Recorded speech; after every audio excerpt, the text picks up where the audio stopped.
ఆకాష్ తోటి మీ అనుబంధం ఎలా ఉంటుంది? బాగుంటుందండి. చిన్నప్పటి నుంచి నేను అక్కడే ఉండేవాడిని కాబట్టి అటు పుట్టిన దగ్గర నుంచి అన్నయ్య దగ్గర ఉండేవాడిని కదండి. సో ఇప్పుడు అన్నయ్య ఉదయమే అప్పుడు మన కేఫ్లు ఉండే కదండి ప్రతి దగ్గర. ఇప్పుడు అంటే కొన్ని లేవు, కానీ ఉదయం 6 o'clock కేఫ్కి వెళ్ళిపోయాడు. ఇప్పుడు ఈయన తీసుకురామన్నవాడు ఒక్కొక్కసారి. సో ఈయన బండి మీద కూర్చోబెట్టి అక్కడ తీసుకెళ్ళేవాడు.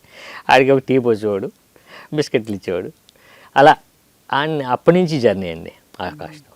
ఇప్పుడు అంటే సినిమా అంటే ఇష్టం బాగా.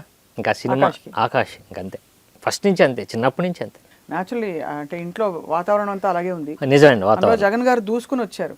ఎన్ని కష్టాలు పడి, ఏంటి కృష్ణానగర్, ఆ నగర్, ఇవన్నీ మంగా టిఫిన్, ఇవన్నీ విన్న కథలే కదా, తెలిసిన విషయాలు. ఎన్ని కష్టాలు పడి ఆయన ఒక సామ్రాజ్యాన్ని పెట్టారు. అందులో మీరు ఇప్పుడు ఆకాష్, మీరిద్దరూ ఇంకా బాగా దూసుకురావాలి, సెటిల్ అవ్వాలని ఆయనకి ఉంటుంది అన్నయ్యగా, తండ్రిగా. అండ్ అఫ్ కోర్స్ మీ రెండో అన్నయ్య పాలిటిక్స్లో ఉన్నారు. ఆయన మీలాగే ఉంటారండి చూడడానికి. నేను ఎప్పుడు కలవలేదు ఆయన, అందుకని. కొంచెం హైట్ ఉంటాడు ఆయన. ఎప్పుడు యాక్టింగ్ అనుకోలేదా? అనుకోలేదండి. మరి బాగా చేస్తాడని ఇంకా అనుకోలేదండి. అంతేనా? ఆయన కొడుకులు ఇంట్లో అందరూ ఒకేలా ఉంటారు యాక్చువల్లీ దాదాపుగా. వీళ్ళు ఆకాష్, వీళ్ళు ముగ్గురు కొంచెం హైట్ వచ్చారండి. 6'1", 6'2", 6'3" వీళ్ళు. కొంచెం జీన్స్ మారిపోయాయి కదండి. అదే ఈ ఫుడ్ అంతా. సో ఇప్పుడు అసలు విషయానికి వస్తున్నాను. సాయిరామ్ శంకర్ గారు పొద్దున లేవంగానే తాగే ఫస్ట్ ద్రవం ఏమిటి? మంచి కాఫీ తాగుతానండి. అవును. అండ్ మీరు ఆహారపు అలవాట్లలో పాటించే 2-3 విషయాలు చెప్పండి.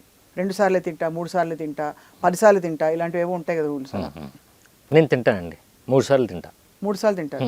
టిఫిన్కి ఏం తింటారు మీరు? ఇడ్లీ లేకపోతే దోశ అండి. ఎన్ని ఇడ్లీలు తింటారు సుమారు? అంటే సుమారుగా ఇంట్లో చేసి ఇడ్లీలు చిన్నవి కదా ఉంటాయండి, ఒక 5-6 లాగిస్తానండి. లాగిచ్చేస్తారు ఇడ్లీ. మరి లంచ్కి ఏం తింటారు? లంచ్ రైస్ తక్కువ అండి, అంతే. రైస్ తినరు, అది మెయిన్. రైస్ తింటాను, క్వాంటిటీ తక్కువ తింటా. లేకపోతే ఇప్పుడు కలర్స్ వచ్చినాయి కదండి బాగా, రెడ్ రైస్ అని అవి వచ్చినాయి కదా, అలాంటివి అవి తింటారు మీరు. అంటే మీరు ఇలా గ్లామరస్గా మెయింటైన్ చేయడానికి అదేం లేదు. సాయంత్రం డిన్నర్ ఏదైనా ఇప్పుడు రోటీసో లేకపోతే ఏదైనా, అంతే, తక్కువ. రైస్ అయితే ఉండదండి. ఇంకేమన్నా మీరు అలవాట్లు పలాంటి నో స్మోకింగ్, నో డ్రింకింగ్ అని అలా పెట్టుకున్న రూల్స్? తక్కువ అండి, నాది లేదు. స్మోకింగ్ అయితే లేదండి. లేదు అంటే నేను అది గ్లామర్ ప్రిజర్వ్ చేసుకోవడానికి మీకు అవసరం కదా అని. అవునండి, పెట్టుకున్నాను నేను. No smoking. అవునండి. ఇంకా ఏ అలవాట్లు మీరు అంటే బికాజ్ లేకపోతే మళ్ళీ ఫేస్ ఉబ్బిపోయిందని ఇలా రకరకాల మీకు గ్లామర్ ఇండస్ట్రీలో ఉన్న వాళ్ళ కష్టం కదండి.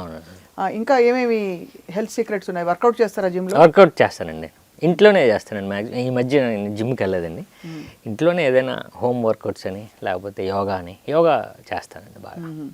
యోగా చేస్తారు మీరు? ఎప్పటి నుంచో అలవాటు ఉందండి నాకు. అయితే ఆన్ అండ్ ఆఫ్, ఒక నెల చేస్తే ఇంకొక నెల మానేస్తాను. కాకపోతే కంప్లీట్గా యోగాకి అలవాటు పడింది బాడీ. అంటే అన్ని ఆసనాలు వేస్తారు? అంటే పూర్తిగా రాదండి, అంటే పర్ఫెక్షన్ ఉండదు, బట్ ఒక 60% చేయగలను ప్రతిదీ. ఎవరి దగ్గర నేర్చుకున్నారు యోగా? ఎవరి దగ్గర నేర్చుకోలేదు, మీరే చూసి ఓన్గా నేర్చుకున్నారు? ఫస్ట్ అసిస్టెంట్ డైరెక్టర్ నుంచి అలవాటు అయింది. మధ్యలో కొన్ని యోగా సెంటర్స్కి వెళ్ళాను, అప్పుడు అక్కడ కూడా నేర్చుకున్నాను.